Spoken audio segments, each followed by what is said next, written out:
Hello tout le monde, j'espère que vous allez bien. Bienvenue sur la chaîne du Club Crypto. On est lundi, on démarre la semaine. On va faire un point sur ce qui s'est passé au niveau de Bitcoin. Vous voyez qu'on est en train de retracer, donc on va parler justement de ce mouvement. Est-ce qu'on va attendre des prix qui vont aller beaucoup plus bas ou est-ce que c'est simplement un piège pour repartir à la hausse parce qu'on aurait un gros bottom ici? On va parler de tout ça. Avant même de démarrer, je vous invite à vous abonner à la chaîne. Ça récompense le travail qu'il fournit. Vous êtes notifié lorsque toutes les prochaines vidéos sortent. Ça vous permet forcément d'avoir les informations avant les autres, de réagir beaucoup plus rapidement sur les marchés et évidemment de maximiser vos profits et de limiter vos pertes. Donc si on fait un point sur ce qui s'est passé sur les 24 dernières heures, vous voyez qu'on a eu beaucoup de rouge, c'est normal, c'est le retracement des dernières heures. Au niveau de la semaine, vous voyez qu'on a un petit peu de tout, on a du vert, on a du rouge. Alors pourquoi on a du vert et du rouge? Généralement, vous savez que le marché a tendance à aller plutôt dans un sens à chaque fois. C'est surtout que là, on arrivait sur un petit top local, donc forcément, quand c'est dans cette configuration, vous avez des alts qui continuent de performer quand même, et vous en avez qui sont toujours un peu faibles et qui à ce moment-là ne résistent pas et repartent directement à la baisse. C'est ce qui fait que des fois, vous en avez qui pètent et d'autres qui retracent totalement.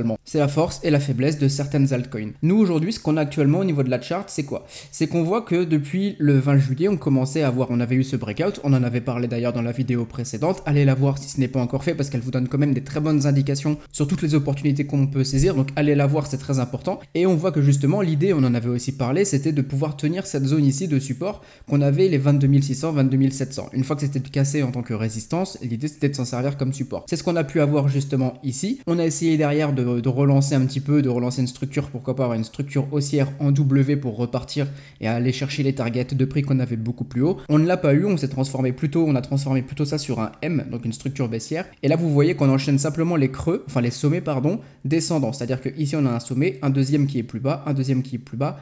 Ici ça tend à être la même chose, mais enfin voilà, vous voyez 1, 2, 3 ici, donc à voir. Pour le moment on n'est que sur une tendance baissière. Vous voyez qu'en 4 heures on est repassé sous ces fameuses moyennes mobiles justement, donc on a vraiment un momentum baissier qui est repris par les vendeurs. On reprend une tendance baissière. Alors la question que tout le monde se pose, c'est est-ce que c'était justement un gros piège qu'on avait juste ici, simplement pour casser le haut du range, faire croire à un retour de rebond, aller chercher les 28 000 et simplement finalement prendre la liquidité de tout ce qu'on avait au-dessus, de tous les shorters qui étaient ici, pour repartir à la baisse et réintégrer. C'est une hypothèse, on peut très bien, vous le voyez, revenir dans ce range qu'on a juste ici et finalement recontinuer à faire du zigzag. Si vous vous mettez en daily, ce qu'on peut voir ici, c'est que par exemple on a ce range, donc vous voyez bas du range ici, haut du range ici, c'est cet encadré gris, et que finalement on peut très bien juste avoir une déviation, donc c'est-à-dire avoir le prix qui sort un petit peu du range, qui réintègre, et finalement on recommence un ping-pong avec soit à nouveau ces zones-là de bas de support et ces zones-là de haut de support, soit finalement là-dedans on définit un autre range un petit peu plus en décalage vers le haut, vers le bas ou à l'intérieur, etc. Vous voyez?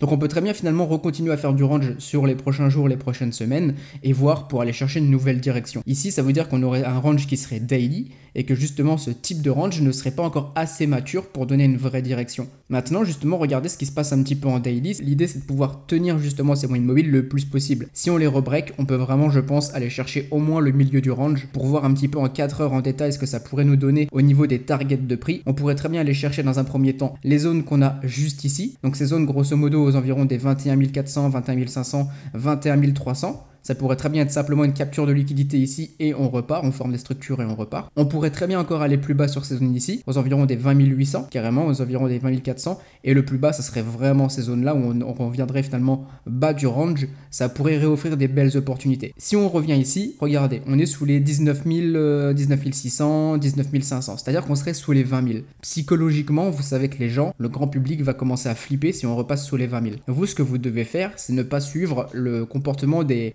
retail. Vous devez vous comporter comme se comportent les gros portefeuilles de la crypto. Et de cette manière, si vous voyez qu'on a beaucoup de peur sur le marché ici, si vous voyez que tout le monde crie au bear market, etc., ici, ça pourrait nous donner justement des bonnes entrées pour pouvoir un petit peu repartir à la hausse. Pourquoi pas un petit peu piéger tout le monde ici avec quelques mèches, histoire de choper toutes les liquidités de ce qu'on a, des personnes qui sont rentrées en longue et qui sont avec des stop loss ici. On piège tout le monde et on pourrait repartir à nouveau à reconstruire un petit peu des structures haussières comme on a pu le faire par exemple ici. Maintenant, autre chose que je veux vous montrer, et ça c'est ultra important, si on se met en weekly, vous le voyez, on n'a pas encore de réelle structure haussière en weekly. Donc ici, vous voyez que cette trend, on ne l'a toujours pas brisée justement, cette tendance baissière, on ne l'a toujours pas cassée. Et comme toujours, ce qu'on veut voir sur ce type de tendance, je vais enlever l'aimant, ce qu'on veut voir, c'est que les moyennes mobiles commencent à s'aplatir, comme ce qu'on a eu en daily, ce qu'on voyait toujours dans les anciennes vidéos, sur les dernières semaines on en parlait, et que finalement le prix puisse repartir un petit peu au-dessus. Imaginez que justement on revienne un petit peu dans le bas du range, ça serait simplement un premier creux ici, on fait une déviation, etc.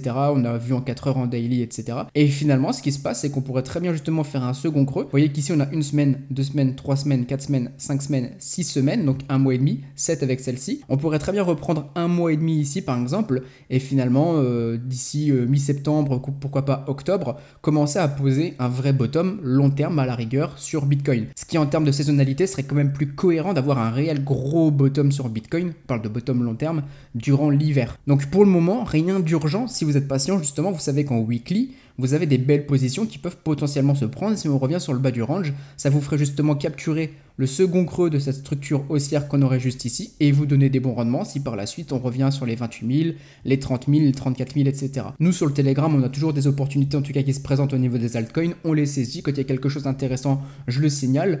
Ce que j'ai posté justement sur Twitter, c'est qu'on avait pris un gain sur, c'était sur Atom, et vous voyez qu'on avait eu un signal vers les 9 $. On a pris un take profit ici, un take profit ici, donc du 14%, du 25%, donc imaginez avec 1000 $, soit 140 $ de gain, soit 250 $ de gain sur le deuxième take profit. Sachant qu'un accès illimité à vie, ça coûte que 227 €. Vous voyez que la rentabilité, elle est très vite faite. Donc il suffit d'un trade ou deux qui sont gagnants pour avoir finalement le Telegram qui est rentabilisé. Donc je vous laisse aller voir, le lien dans la description, ça peut vraiment vous aider à capturer justement les opportunités qui vont se présenter sur le marché avec tous les signaux qu'on peut avoir si on revient beaucoup plus bas sur Bitcoin comme sur les altcoins. Et si justement on pose un vrai bottom ici, on va vraiment se faire plaisir sur la remontée, ça je vous le garantis. C'est tout ce que vous devez retenir aujourd'hui sur le marché, c'est qu'on peut potentiellement justement avoir un retour sur le milieu du range, bas du range, mais que ça peut aussi nous offrir des belles opportunités pour du plus long terme et que ça serait simplement la suite logique pour créer justement une grosse structure haussière en weekly sur Bitcoin et forcément aussi sur les cryptos. Donc si vous avez des questions, posez-les en commentaire, j'y réponds avec grand plaisir. Regardez pour le Telegram justement, le lien est dans la description. Vous pouvez aussi suivre le Twitter, vous pouvez aussi nous rejoindre